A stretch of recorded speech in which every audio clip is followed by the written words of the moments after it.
présence.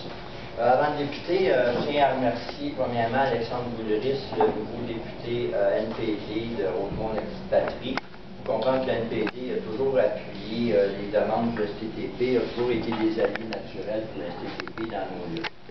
Première question à clarifier, vous savez tous et toutes que notre droit légalement d'avoir un conflit de travail, de déclencher une grève, est le 25 ou le 24 à minuit, donc le 25 au matin. Ça ne sera pas la date à laquelle le conflit va débuter, s'il y a conflit, bien sûr, parce qu'on espère toujours arriver avec une convention collective négociée. On est en train, au niveau national, de préparer une contre-offre à la dernière offre de l'employeur. On s'attend à la déposer au courant de la fin de semaine. On va laisser un peu de temps à l'employeur d'analyser notre contre-proposition. Et après ça, s'il n'y a pas de développement, c'est là qu'on va appliquer le fameux 72 heures de préavis avant le déclenchement du conflit de travail. Donc, fin de la semaine prochaine ou début de l'autre. Vous savez qu'on a trois principes directeurs dans notre négociation, c'est-à-dire le respect, l'égalité et le partage des avantages liés aux nouvelles technologies. Post Canada s'attend à pouvoir sauver dans ses coûts, juste avec la nouvelle technologie, 250 millions de dollars par année. Et ils s'attendent également à faire certaines percées dans la convention collective qui fera en sorte qu'ils augmenteraient leurs profits encore plus. Vous avez dans les documents questions-réponses, le dernier document, la dernière feuille, explique les profits de Post Canada entre 1989, au début où il y avait des déficits, et 2009, ça fait 15 ans qu'il y a des profits. On sait qu'en 2010 également, il y a eu des profits, on n'a pas les montants, mais ça faisait une 16e année consécutive que Post Canada faisait des profits. Et c'est ça le mandat de la loi des postes, c'est de s'assurer qu'on soit autosuffisant, mais pas qu'on fasse nécessairement des profits. Donc quand Post Canada dit qu'ils veulent augmenter leur part de profit, en quelque part, c'est pas ce que la loi prévoit. On est parti de centaines de millions de déficits. Et on est arrivé avec des centaines de millions de profits par année.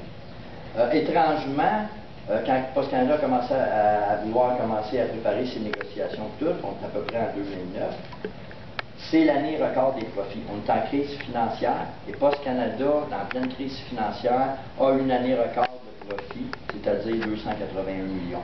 Donc, c'est beau de prétendre que l'organisation Post Canada est en péril. Il n'y a pas de problème de profit ou non. C'est rentable, Post Canada, et c'est, en tout cas, c'est vraiment autosuffisant. On a reçu mardi dernier une offre. Il y a eu certaines améliorations comparativement à la première offre globale, mais il y a des choses qui, pour nous autres, sont inacceptables, et c'est ce qui fait qu'on arrive avec une contre-proposition. Premièrement, bon, le programme d'assurance invalidité courte durée, qui est un enjeu. Vous savez qu'ils voudraient qu'on ait plus de crédit de maladie, qu'on puisse avoir une banque de crédit de maladie. Ils veulent remplacer par un programme d'assurance invalidité courte durée. Dans leur programme, premièrement, nous autres, on tient à regarder ce qu'on a présentement, mais où ça accroche le plus avec la proposition. Premièrement, le médecin traitant, peu importe ce qu'il va vous donner, ça ne sera pas reconnu. C'est qu'on va devoir aller rencontrer Manuvie, qui est le sous-contractant. Et si Manuvie n'est pas d'accord avec le médecin traitant, Manuvie a droit, c'est eux autres qui décident. Et deuxième irritant dans ce programme-là, c'est que tu n'as pas droit au grief. Donc, si le médecin de Manuvie décide que toi, tu es apte à travailler, tu n'as pas matière à grief. Tu as matière à faire un appel et c'est toi qui s'arrange avec ça. Mais le problème qu'il y a, c'est que la personne qui va entendre ton appel, c'est toujours Manuvie. Donc, la personne qui t'a refusé va entendre ta demande de revoir leur position. C'est complètement absurde. Ça ne peut pas tenir la route. Et de décider que ton médecin traitant, finalement, n'est pas considéré comme un médecin, pour nous autres, c'est inacceptable. Égalité, la FTQ a, lors de son dernier congrès, décidé de donner son appui à ce qu'il n'y ait pas de clause orphelin ou clause de disparité telle qu'on connaît. Il y a une loi au niveau provincial qui interdit les clauses orphelins, mais pas au niveau fédéral, et on a eu l'appui d'un mouvement de jeunes qui s'appelle Force Jeunesse, qui a écrit aux différents partis politiques pour essayer de pousser de l'avant une loi similaire à celle du Québec pour empêcher les clauses orphelins ou les clauses de disparité. Post Canada propose un salaire plus bas pour les nouveaux employés, avec une échelle en 7 années avant de pouvoir atteindre le même taux que les employés réguliers.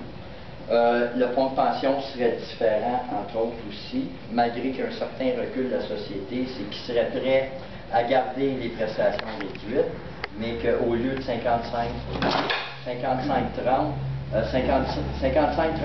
ce serait 60-30. Donc, ces gens-là auraient 5 ans de plus à faire minimum à l'emploi de Poste Canada. Aussi, sécurité d'emploi revue pour les nouveaux employés, pratiquement pas de sécurité d'emploi. Donc, c'est des clauses de disparité majeures selon lesquelles nous autres, on ne peut pas accepter. Volet santé-sécurité, on sait que Poste Canada est en train d'introduire des nouvelles technologies avec des nouvelles méthodes de travail qu'on conteste. La problématique qu'on a, nous autres, on a une demande lorsque Poste Canada introduit des nouvelles méthodes de travail ou de la nouvelle technologie, qu'il y ait une étude ergonomique indépendante avant la mise en place, et c'est un refus catégorique. Bon, vous savez, ceux qui travaillent pour Poste Canada, souvent, Poste Canada, il y a un petit changement en santé-sécurité, et là, on implique le comité mixte. Mais comment expliquer que c'est le changement majeur, le plus gros changement des 40 dernières années, et que là, les comités mixtes sont pratiquement pas impliqués dans tout le processus? On s'en va comme ça, même si ça ne marche pas, on le met de l'avant, et à Winnipeg, augmentation des accidents de travail, attachez vos ceintures, 1600%. Et à Monterey, le seul endroit présentement à Québec où c'est implanté, plus de 1000% de hausse d'accidents de travail. Donc, c'est complètement ridicule d'implanter des nouvelles technologies sans qu'on ait droit à des études ergonomiques pour assurer la santé et la sécurité de nos membres. Au niveau de la nouvelle technologie, également, on a une grosse problématique, une détérioration du service postal comme on n'a jamais vu. Il y a des journées où le courrier n'a pas été livré à Monterey à cause qu'il y avait trop de problématiques. Il y a également la nouvelle technologie n'est pas fonctionnelle. Exemple, même nous autres, notre section locale, on a des problèmes pour notre courrier.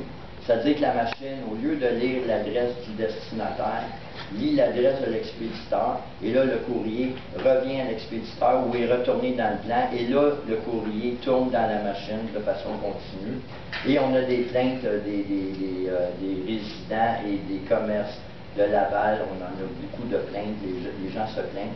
Également, la méthode à 2 bytes qui va à l'encontre de la convention collective actuelle fait en sorte que des commerces reçoivent leur courrier alors qu'ils sont fermés. Fait que s'il y a une boîte postale, le courrier est mis là pendant toute la nuit. Et s'il n'y a pas de boîte postale, bien, le courrier est ramené à l'installation pour être livré le lendemain, en souhaitant que lorsque le facteur va passer, bien, le commerce va être ouvert. Et aussi, la nouvelle technologie dans le plan, bien, elle n'est pas ergonomique. La machine, puis il y a plusieurs accidents de travail.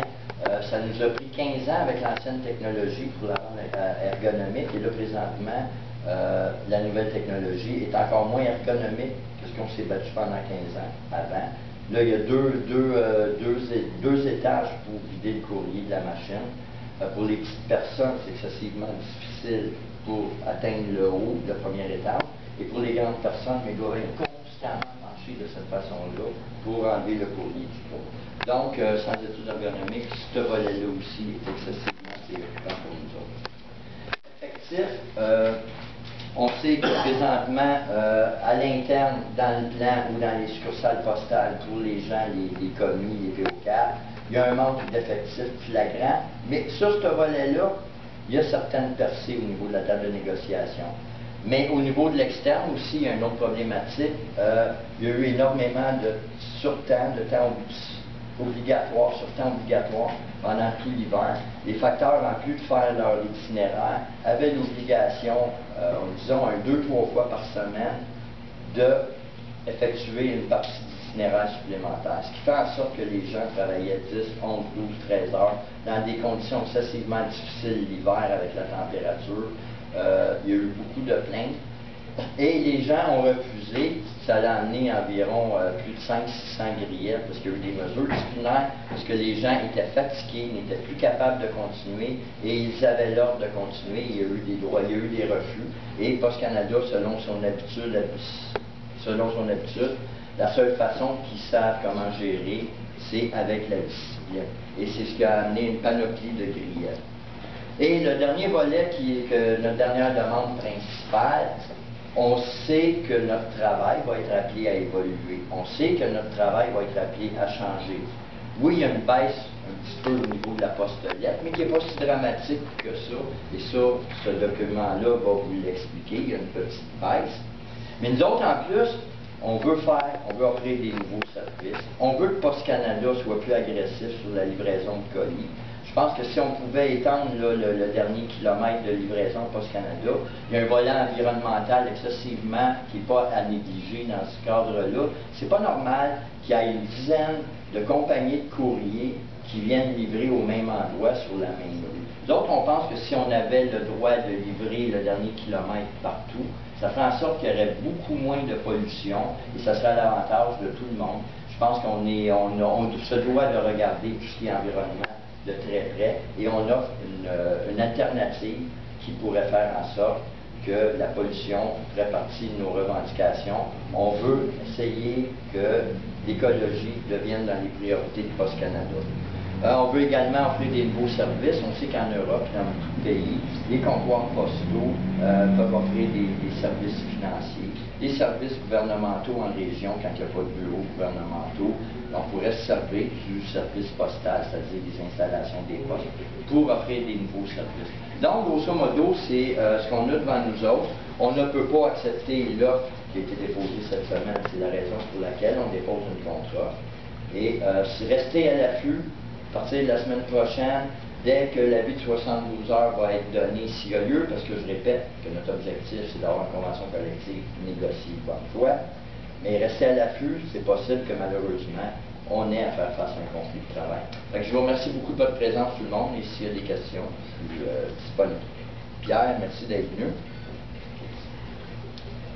Pas de questions? C'est clair? Parfait. Bien, merci beaucoup tout le monde.